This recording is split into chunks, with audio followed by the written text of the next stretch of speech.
Now we will look at problem solving. Just to me, I'm an engineer, mechanical engineering, so I basically do technical problem solving. We want to make problems go away permanently, the technical means, and for people that have no special skills, basically for everyone that can use technology. And I'm a perpetual traveler, so I permanently traveling, which also offers problems all the time I have to deal with because I am mostly then relying on myself because I don't have like a social network I travel with.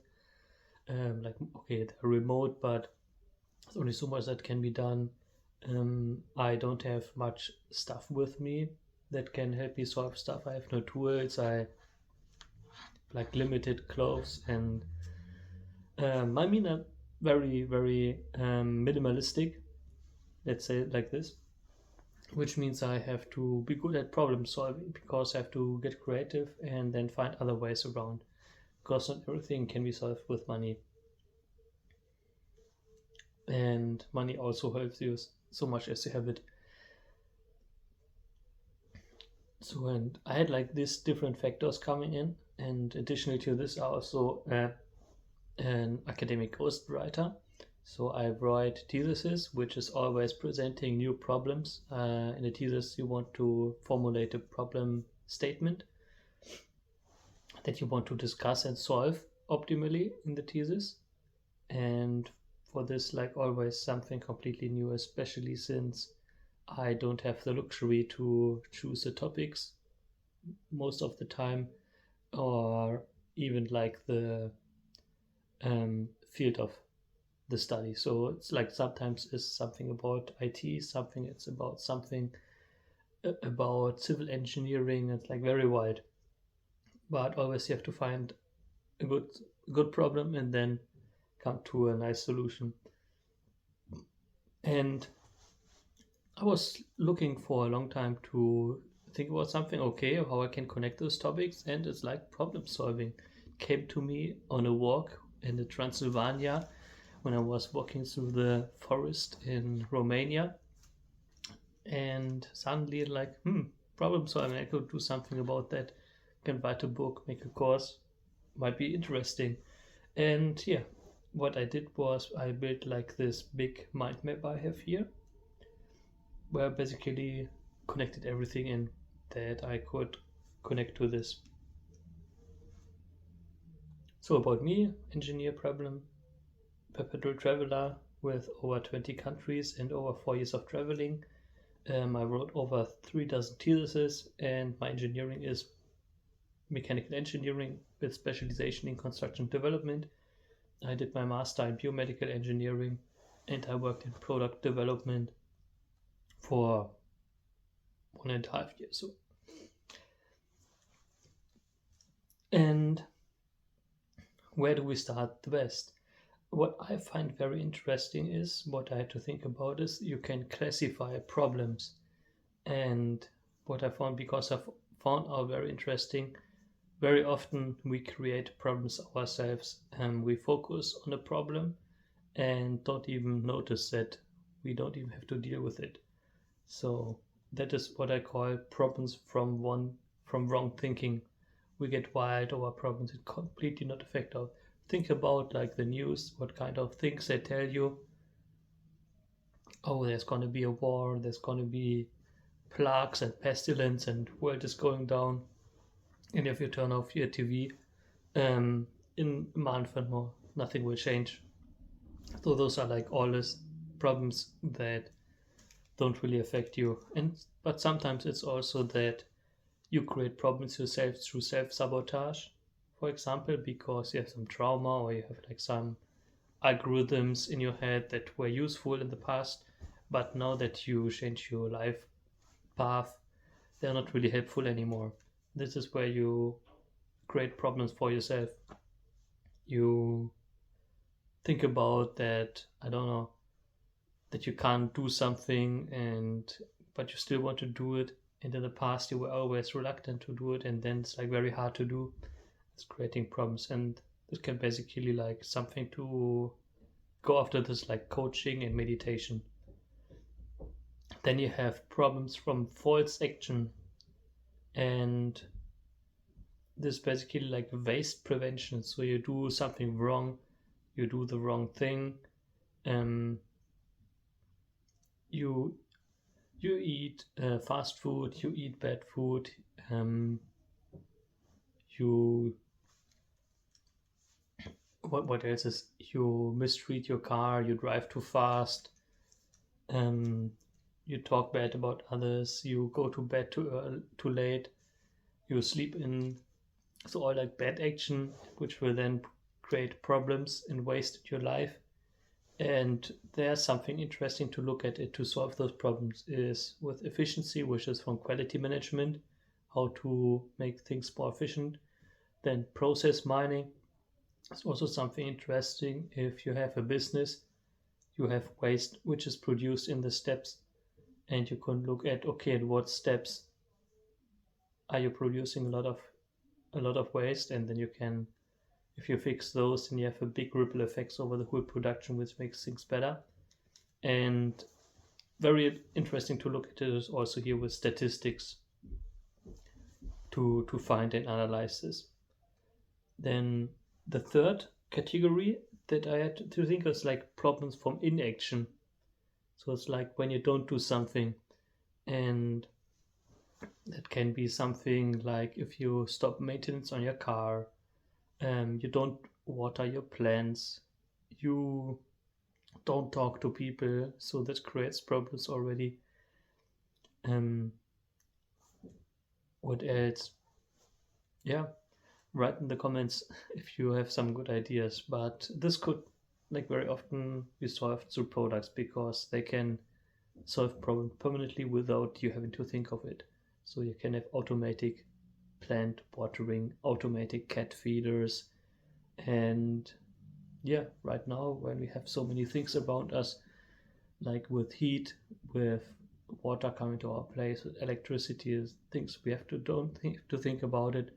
So it's not something that you can forget to do. Otherwise, we would have the problem of inaction that we forget to get water from the well, so we don't have water. But now we don't have to think about it. We forget in in the evening to turn on the fire stove, and now we are cold, and it's not worth to put on the fire again because we're gonna go to sleep anyway, and we can't watch the fire and it's dangerous. Yeah. And then we have like the fourth category, which I could make up, is the chaotic problems. This just happens, and it's like everything that insurance is for, right? Accidents, you have insurance for health problems, you have like yeah, when something happens and your business is an accident, something that you can't really prepare for. It's like very very out of scale because those chaotic problems very often are also from the scale inappropriate, or how is like unproportional. We have like when the roof in your factory breaks in from water or something. Okay, it could be maybe something from inaction because you didn't look at it, or you checked it wrong, but um,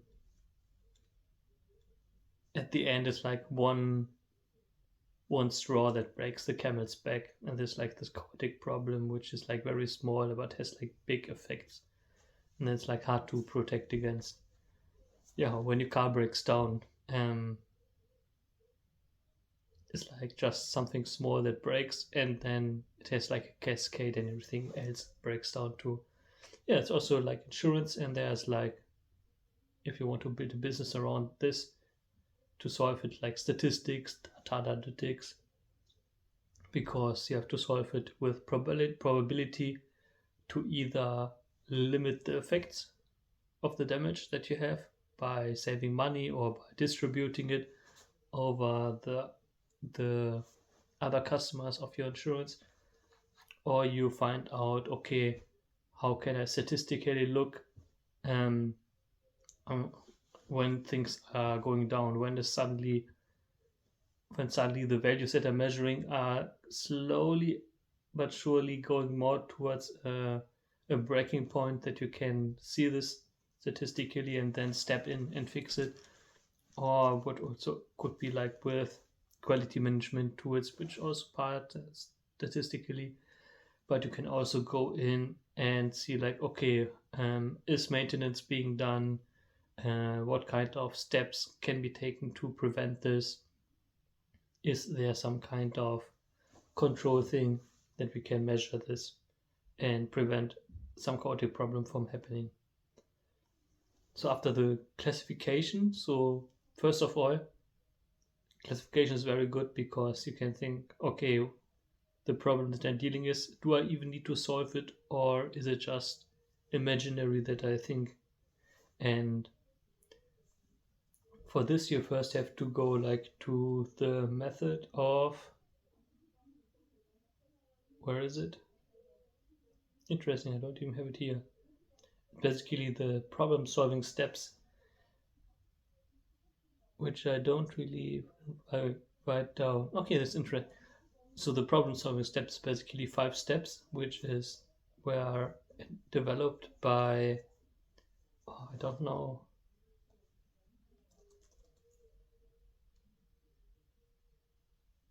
Why do I have?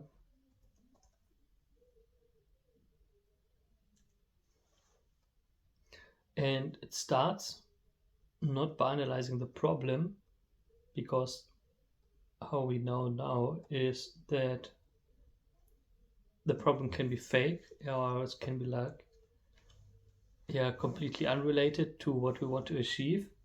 Think about, for example, a fly that is hammering against the window that wants to get out of the room, and bam, bam, bam, going against the window. And yeah, you can tell the fly, oh, you have to work harder and then you will manage it, but the fly will never go through the window. But if the fly were to go back, assess, and then see that the window is open on the side or that the door is open, it could just easily go through there. The problem would be not relevant at all, and the problem would be solved. And the problem would still be there, but it would be completely irrelevant. The fly would get to the goal without even having to care about it. So, and this method was developed by Lynn Cooper and Mariette Castellino, and they wrote like the book, The 5-Minute Coach for Improving Performance Rapidly, which is a coaching method based on the clean language. And if you are in my community for startup, the $dollar Fast Club, then you will have access also to the ChatGPT problem solving bot. And this bot is basically using exactly this method, because it's about asking back questions and allowing you to make like a good picture of what you want to achieve. And this is actually the first step in this 5-step plan for solving problems, is to, okay, what goal do we want to achieve? And then from that goal, you look like, okay, what is actually like the second step is then, okay, what is the best outcome? And you go like, okay, what is something else that you want to achieve? And you, okay, it's basically, if you remember the 5 why, you want to go deeper. I want to tie my shoe. Okay, do you want to tie your shoe, or do you want to go hiking? Maybe, okay, is something else going on? Okay, I want to go hiking. Okay, is there something else that you want to achieve? Yeah, I want to um, go on the mountain on top and see the sun. Okay, is there something else that you want to achieve? No, that's like the main achievement that I want to reach. Okay, that's step 2, and then you come to step 3. Okay, on the mountain, and what kind of mountain? And you go like over, you want to find more about this step, and you want to learn about, okay, visualize it and find out exactly what kind of situation you want to get it, what kind of mountain, what time, where is the mountain, and why, and then okay, that you can really target and nail down its direction. And then the fourth step is, okay, what do we need to go there? Okay, I need to pack my backpack. Okay, do we need to do something else to get there? I need to tie my shoe. What is there something else that you need to do? I need to put on clothes, and I need to pick my sandwich. And if you have like a plan, then the step four closes with like, okay, what's the first step that you have, like, you know all the steps, you know what you have to do, but it doesn't matter what road is, you very much is just what is the next step. The next step might be, oh, I just have to grab my sandwich and then have to tie my shoe and go out of the door. And then the fifth step in this 5-step plan is then basically like building up the motivation, because now I now I have to do the sandwich, but sometimes it's like you have to do something that's maybe not so exciting. So the fifth step is like to go and build like a little bit enthusiasm. It's like, okay, when you go on the top of that mountain, what else will happen? Oh yeah, I will look down the valley. Okay, and what else will happen? Like, I will be happy, and I will make some pictures. I will tell my family. I will sleep very well at night, and I make maybe a new record going up there, and then like getting really excited, and it's like, okay, um is this a good time to stop? It's in the last step, and then yes, okay, and then you know what to do, you know where you want to go on that mountain, you know what the next step is to do, and you are excited to do it, and then through this mechanism you go after your goal, and tying your shoe is not a problem anymore, which I hope is not a problem for you anyways. But just fitting for some example, we're just gonna go from here. These are like the problem solving trips, and that's why the classification is interesting. We want to know what the situation is, and if you want to solve a problem, you first want to like find out what the situation is, what goal do you want to reach, and then maybe you have like a problem and you want to classify, okay, what kind of goal is it? Or if you want to build a business, it might also be helpful to see like what kind of problem you're dealing with. And when you know where you want to go, what kind of problem you have, you can then use what I call investing theory, is that you use money, time, people, or skills to solve the problem. It's like sometimes you don't have time, you don't want to talk with people, you don't want to know some kind of trick, you just, okay, I'm just going to pay 700 euros and then it's solved. So when I was in Colombia, I missed my plane to Chile, and I didn't have much time, and I didn't want to go and look up some tricks because insurance, or maybe there's like some loophole. No, so, okay, I just asked, like, what's the next plane? Okay, 5 hours, 700 euro. Okay, just book me the ticket, boom, paid. I solved myself a lot of time and stress trying to find out some shenanigans there, and had some time to have like a nice snack on the stress for missing your plane, which is in the first moment like a little bit stressful. So, and then you have more methods to solve your problem. For this, which I like a lot, is the mindset. First of all, it's like, okay, don't invent when you can copy. Something about my professor in engineering construction development was telling. It's like you don't have to be like super smart and like something new all the time. Maybe if it's fun or so, but for the time being, just like if you can use something that's already there, use that, and then combine it maybe with something else, where you don't have to be super smart and say like, oh no, I can't do this with what other people are already doing. And then still going down to fundamentals is also helpful, because you want to go down to what is actually the problem, and the more you go down to the fundamentals, the closer you get like to the core problem, which is like at the root, at like the whole situation making it worse. And then what's also interesting is like from consulting, they have some interesting methods. It's like MISI, like mutually exclusive and collectively exhaustive. You want to have an overlook over different options, and between the options there is not supposed to be an overlap, so you can really separate the options. But then also what's important, which is like collectively exhaustive, is that all options collected together leave no like other things out. Then you have the 4,000-foot view, is that allows you to like step back from the situation and think about, okay, let's look like from the outside. We go out of this problem situation.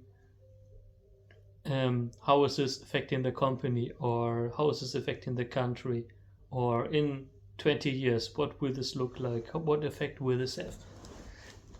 So go like out of this, we have to solve it now fast and everything is bad, and we go back and like, okay, like a little bit calmer and have like another perspective. And then we have a third, like the low-hanging fruit, which is, okay, let's just solve something that we can solve very quickly, and then we go like to the prestigious big problems, because maybe the small one already helps us to make like the step forward to really have a big change for us. And this is also interesting, that I was learning from, what was it? How is a guy called who makes like on YouTube also CIA videos? He was a former Bustamante, something, Mr. Bustamante. He had explained how they do problem solving, and he also brought something very interesting in it. And he was looking at, okay, how many problems can you look at one time? And I think it was something like, okay, you think about a number and then you subtract 2, and then it's like your realistic amount of problems that you can look at one time. Baby is crying, the food is on the stove, the TV is too loud, and someone is ringing at the door. It's like 4 problems, like, oh my god, what am I going to do now? And the solution to this is basically aim for quick wins. So you don't look for priorities so much, but you're, okay, what can I solve already now? So whoop, turn off the stove, turn off TV. Okay, now just a child is crying and someone is ringing at the door. It's already more calm. And maybe because the TV is off now and the stove is not burning, the child is already a little bit calmed down, so maybe the child is now also stopped crying, and you can go to the door and calmly answer it, and suddenly like all the problems are done. And this basically what he says, like surprisingly, it is possible that when you just start solving, you already start basically quick wins, and then like through the synergy it can already solve other problems also. They can solve themselves. When you are in a company, this might be not always the time that problems solve themselves. You have like so much going on. And in this case, you have quality management, which is like the next category we can look at. And they have like so many tools and methods and ways to make things better, because when you have a business, you want to fulfill the business purpose. You have a process in your business and you want to do this as effective as possible, which basically, if you make paper clips, you want to take metal and turn it into as many paper clips which are like as paper clippy as possible, so there's like some bend in it or something. They're always the same, always what the customer expects. And this, you want to do this with as few waste and as few energy and as few time as possible. So the optimum would be that you get the metal in and the same second, on the other hand, you got like a whole truck driving out of the factory with paper clips in it directly to the customer. And for this you have the business process. So with a paperclip company, you're like, okay, you have the wire, and the wire has to be delivered to the machine, and the machine is making the wire slimmer, and then another machine is cutting it into pieces, and another machine is bending it, and another machine is packing it. You have the steps, and then you can look like at the efficiency with this, and timing, and this all with the tools that you have to it. So, and then you have 5S, and 5S is that you have sort, sweep, separate, standardize, and sustain. I'm very surprised I don't know, but it's basically you clean everything so that you see the problem, that you even see that it's unorderly. Then you create order, you put everything into boxes, and then you color the boxes, that you also can separate them optically,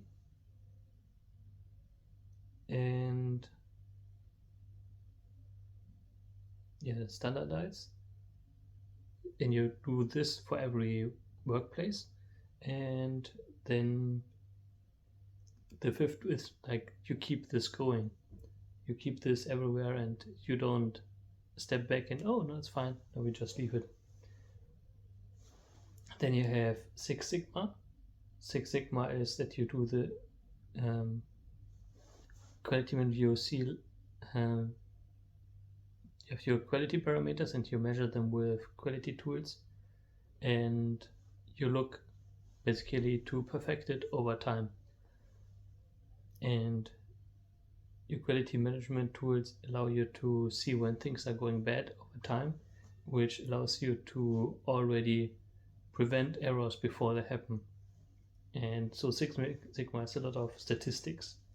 Then you have Lean, which is its own big philosophy created by the Japanese, and they have things like one-piece flow, you have a prevention of trash, you have Kaizen, also piece of Lean philosophy with the constant improvement. So you want to actually reward your people for finding problems, and then you celebrate it because a problem is basically something where the process was too difficult to follow, and you want to make it easier, as easy and as cheap as possible to create high quality. And you can't do this if you don't find problems. And every time you find a problem, you know, okay, something was too difficult and we're gonna fix it.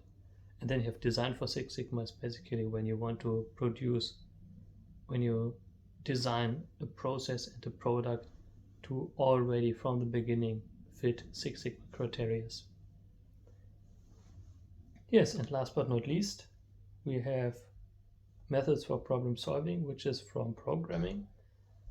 And then we have four things. We have the algorithm for problem solving. Is basically in programming is the algorithm. Okay,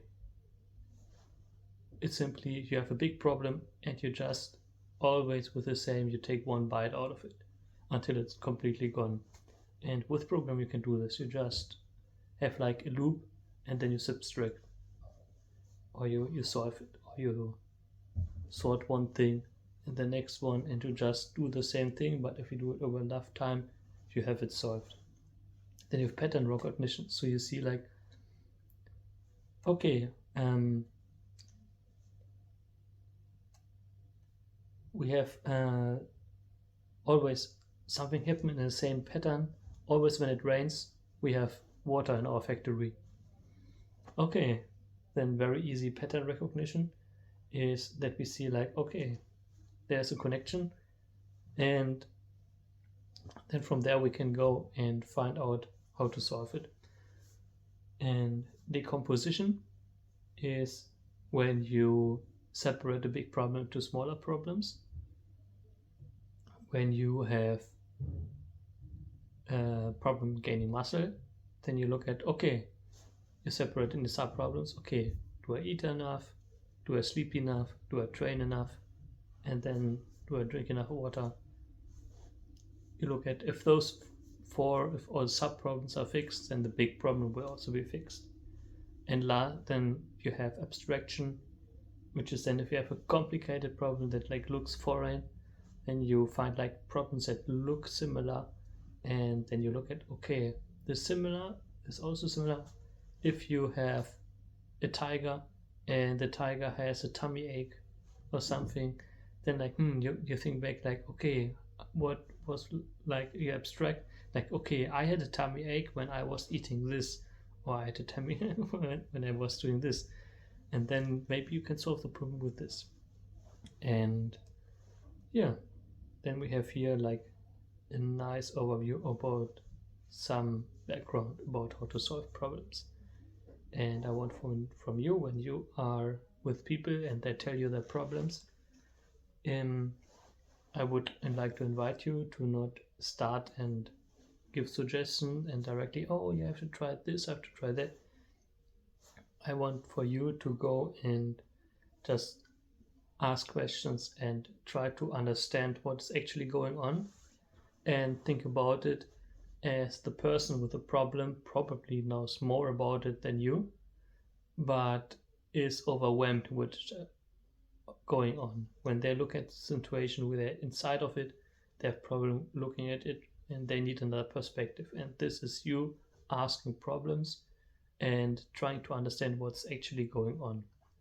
And this asking questions and getting the bigger perspective helps them get a bigger perspective, and that can already help them to solve the problem themselves. So if someone comes with a problem, just ask questions, try to find out more. What is the goal? What is the outcome, right? What is the perfect outcome? And then what kind of obstacles, what steps do you have to do? What kind of obstacles come up? What have you already tried? And this will help them a lot more than when you come directly with ideas. Yes, and when you are in the community and so, even if you know nothing, probably even, especially if you are not an expert, you can already help a lot with that, just asking for the background of the situation. Yeah, and when it then comes to solving the problem, you can help with pattern recognition, decomposition, and abstraction, maybe also with algorithm. Yeah, algorithm could be something. Okay, just keep writing DMs to people. Simple, but if you do this, dim, then the problem will be solved. And what you can also do is, like with investing theory, you give resources in form of, okay, you share your experience that you have with a similar problem. You share links to websites and programs that could help with it. You share your knowledge. Hey, A follows on B. Or you can send them money. Why not? Or you can recommend them to the right people that might know how to solve it. And yeah, that's so far for problem solving. And if you have any questions, let me know. Goodbye.